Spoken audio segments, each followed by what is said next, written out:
मेरा नाम अवानी है और मेरी उम्र 19 साल है। मेरा दिल आज भी उस दिन को याद करके धाधक उठता है जब पूरा घर मेरे लिए सजाया गया था। सब लोग खुश थे, हंसी की गूंज थी, लेकिन मेरा दिल एक अजीब सी बेचैनी में था। मैं और विराज बचपन से एक दूसरे के साथ बड़े थे। हमारे पापा एक दूसरे के दोस्त थे, बिजनेस साथ था, घर भी साथ साथ। लोग कहते थे हम दोनों की शादी हो ही जाएगी। विराज मुझे हमेशा प्यार भारी नजरों से देखता था। मैं सोचती थी ये मेरा सपना सच हो रहा है। सुबह थी, रिया भाभी मुझे उठा रही थी। अवानी उठ जा यार, कितना सोना है, आज तेरी शादी है। मैंने मुंह बनाया।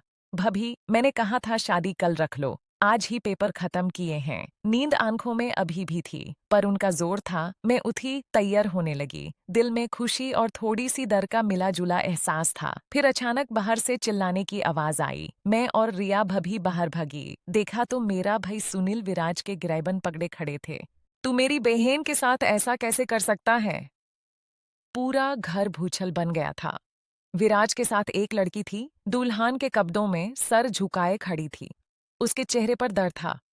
मैं वहीं रुक गई जैसे किसी ने मेरा दिल सिर पर मार दिया हो।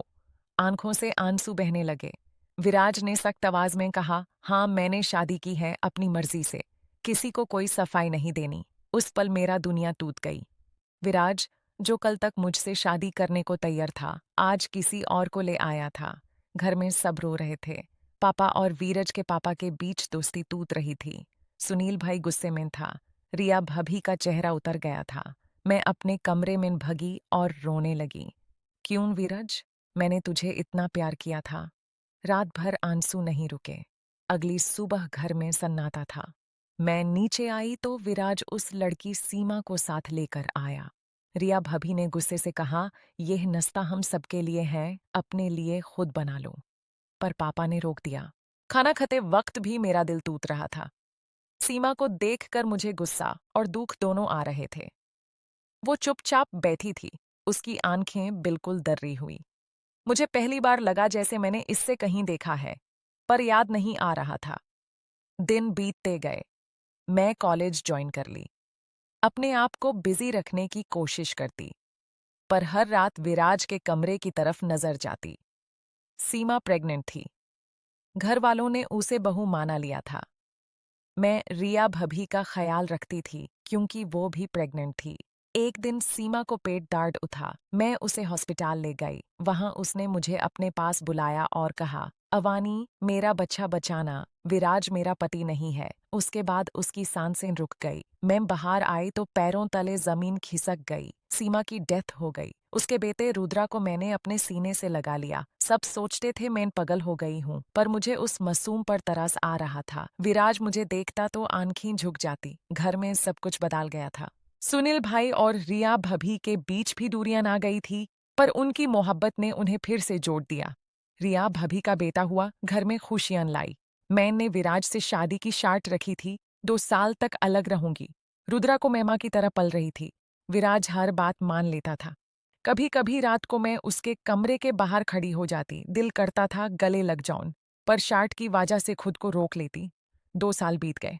रुद्रा 2 साल का हो गया। घर वालों ने फिर शादी की बात की। इस बार मैंने हाँ कर दी, पर दिल में डर था। शादी के बाद भी मैं अपने कमरे में नहीं थी। एक रात विराज आया, मुझे उठाकर अपने कमरे ले गया। आज कोई शर्त नहीं सुनूंगा अवानी। उस रात हम दोनों एक हुए। प्यार, इंतजार और तड़प का सिलसिला था। सुबह मैंने उससे पूछ लिया, जब सीमा तेरी पत्नी नहीं थी तो घर वालों से झूठ क्यों बोला? विराज का चेहरा सेफ्ट पड़ गया। फिर उसने सब सच बता दिया। सीमा उसके दोस्त विनय की पत्नी थी। उनकी लव मैरिज थी, पर विनय के घर वालों ने एक्सेप्ट नहीं किया। विनय की प्रॉपर्टी उसके बेटे के नाम थी। विनय कर एक्सीडेंट में मर गया। मरने से पहले उसने विराज से वादा लिया था कि सीमा और उसके बच्चे को बचाना। सीमा दिल की मरीज थी, उसके घर वाले उसे मारना चाहते थे। विराज ने उसे घर लाया, पत्नी बताकर उसकी इज्जत बचाई। सीमा ने मरते वक्त मुझे सच बता दिया था। मुझे अपने आप पर गुस्सा आया। मैंने विराज को इतना दर्द दिया, उसे सजा दी, पर वो सब कुछ सिर्फ एक दोस्त के वादे के लिए कर रहा था। उसने कभी मुझे एक्सप्लेन नहीं किया क्योंकि वो चाहता था मैं खुद समझूं। आंसू निकल आए। मैंने उससे गले लगा लिया और कहा, मुझे माफ कर दो विराज, मैं तुम्हें समझ नहीं पाई। आज हम सब खुश हैं। रुद्रा हमारा बेटा बन गया है। रिया भभी और सुनील भाई के साथ हमारा घर फिर से एक परिवार बन गया। जिंदगी ने सिखाया कि कभी कभी जो हम देख रहे होते हैं वो सच नहीं होता। असलियत के पीछे बहुत बड़ी कुर्बानियां छुपी होती हैं। प्यार में विश्वास जरूरी है और कभी कभी इंतजार और समझ से सब ठीक हो जाता है। अगर आपको ये कहानी पसंद आई हो तो दिल से लाइक कर देना, कमेंट में अपना एक्सपीरियंस बताना और चैनल को सब्सक्राइब कर लेना ताकि ऐसी और दिलचस्प फैमिली स्टोरीज आप तक पहुंच सके। अपना ख्याल रखना, प्यार करना और विश्वास रखना। मिलते हैं नेक्स्ट स्टोरी में। अल्लाह हाफिज।